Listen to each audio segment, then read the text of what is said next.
projectes que tenen organitzacions no governamentals en projectes de cooperació, que quasi són 6 milions, el haver fet retallades en la resolució de projectes de cooperació i en aquests moments no resoldre les ajudes a projectes de sensibilització, que és el que ens ajuda a les ONGs a fer una ciutadania més compromesa, més crítica i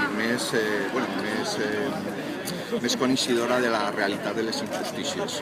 Fins ara la Conselleria de Justícia i Benestar Social ha generat en aquest any en blanc aquestes situacions. Esperem que la nova consellera siga un punt d'inflexió i es comprometa amb força, en il·lusió i també en una quantitat econòmica que s'apropi al 0,7 en la cooperació al desenvolupament realitzada des de les organitzacions no governamentals valencianes. Passa. Gràcies. No, passa. Sabem que el 0,7 no van arribar els pressupostos ni molt menys. A quin punt estaríeu vosaltres satisfets que s'arriba ara? Siguem realistes. Nosaltres hem fet esmenes que valdria per hem fet esmenes per el valor de que podríem arribar a uns pressupostos de 10 milions d'euros, que això significaria apropar-nos a lo que va ser l'any 2012 en el paper, perquè una altra és el que després al final se fa, però estaríem disposats a aquesta opció de per almenys un 10 milions d'euros, que seria multiplicar per 5 del que en aquests moments s'està proposant, que no arriba a 2. Ara que estan en el 0,2? En aquell moment en el 0,02, és molt important, aquest 0. Per nosaltres també entenem que si la llei diu que és el 0,7, es deu, o sigui, la Generalitat no pot incomplir una llei. Entonces, aquesta llei se continua incomplint. I els diputats i diputades tenen que ser conscients de que s'està incomplint una llei quan estan votant aquests pressupostos.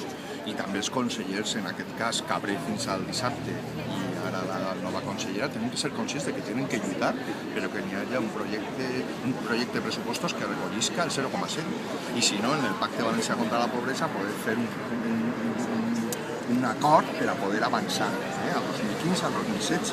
Nosaltres som conscients de la realitat tan complexa per a totes les valencians, les valencianes i per a tota la societat, però entenem que això no significa el deixar de ser solidaris i de fer la nostra mini aportació a que estem en funcionament.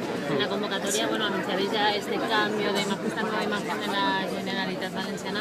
El ingenio ya premia, ¿no? En todas estas convocatorias que desgraciadamente cada día hay tantísimas.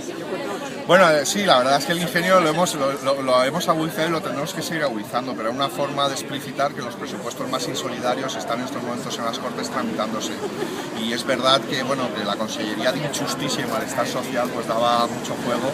Pensamos que era una forma para acercar a la ciudadanía esta denuncia de los recortes gravísimos en cooperación y también el denunciar de que si la población valenciana somos gente solidaria, nuestro gobierno, nuestros diputados y diputadas tienen que ser gente solidaria. Y tenemos unos presupuestos desproporcionados donde hay un altísimo porcentaje de dinero que se va en deuda y en otros gastos que pensamos que no debería irse, cuando en nuestro caso la cooperación y la lucha contra el hambre y contra la extrema pobreza es una prioridad mundial, ¿no? Y hay 1.300 millones de personas en estos momentos en esa situación de extrema pobreza. Y nuestra comunidad hemos sido, en muchos casos, vanguardia de trabajo, con muchísimos problemas, como todos conocéis, pero en esa línea es donde estamos consolidando las organizaciones no gubernamentales para el desarrollo, una faena de muchos años. Y pensamos que no hay derecho a que se vaya todo, que se reduzca a la nada, ¿no? La ciudadanía sigue siendo comprometida y hace sus aportaciones, hace su momento de voluntariado, sus aportaciones económicas, pero es cierto que el compromiso del gobierno tiene que ser también real, es por ley y por ética, ¿no? Creus que el cas Blasco ha fet prendre punts davant la ciutadania que lluita per a més diners per a cooperació? El cas Blasco lo que ha implicat és una projecció a la ciutadania de confusió.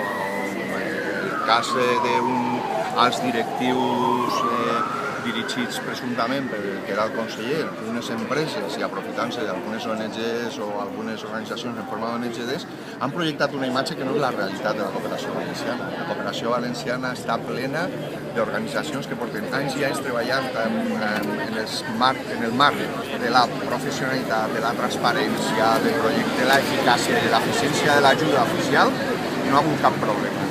Sí que és possible que algun ciutadà o ciutadana el cas Blasco i hagi fet el dubtar de les ONGs, però el més important és la quantitat de gent que s'ha donat compte de la feina tan important que fan les ONGs i que el cas Blasco sabem tots que és una, bueno, a priori és una barbaritat ètica moral, i per una altra banda el que implica per les organitzacions és continuar seguint treballant colze a colze en la ciutadania, que és qui som. O sigui, les ONGs som ciutadans i ciutadanes com nosaltres, com vosaltres, que estem junts en un objectiu comú sense lucre, no? I per una lluita contra la pobresa. Entonces, això també ha donat molta força a moltíssima gent que ens ha fet palès el seu suport per dir, la que vos ha caigut i bueno, que bé que encara existiu, que bé que continueu en la lluita contra la pobresa i que bé que estigueu ahí sent crítics, responsables, lo millor possible perquè esto siga pues, això, una realitat del que la cooperació no desaparega. Perdona, he llegado un poco tarde, Sí. supongo que